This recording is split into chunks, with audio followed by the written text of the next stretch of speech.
In this video, we're going to walk through the steps required to convert an existing project that contains events. To begin, I'm going to open up my existing project, which I've called Beer Example. Notice that the project is loaded and we have events defined on some of the key items. In order to use the new functionality, what we need to do is go back into the script. Now, in projects that have events in a separate file, what we should do is remove the separate event file from the script together. If you have events that exist in your input file, you will need to remove them from the input file and push them into their own separate second file. Now that this is complete, I go ahead and say OK. I reread my data. When asked if I want to restore my modifiers, I say yes.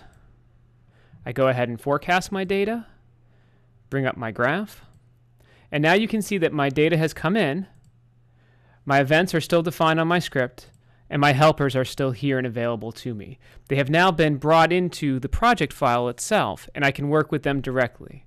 Now when I right-click on the graph, I can bring up the Manage Events dialog box and continue to use events as I would in any other process. On the other hand, if you wanted to continue to use the program as you've been using it before, you can do that as well. I'll go ahead and exit, and I'll show you how that would work. I'll start a new project. I'll go to my script and list my two files on my script, my input file and my helper file, and say OK. Now when I read the data in, I'll get the same warning saying that I've detected these helper files on my script. I simply say yes. This will allow the data to come in as it normally would, and I forecast. I have my helpers here. However, because I've brought data in on the script, these helper files, I no longer have access to the Manage Events interactively within the program. So it is an option and a choice that you need to make.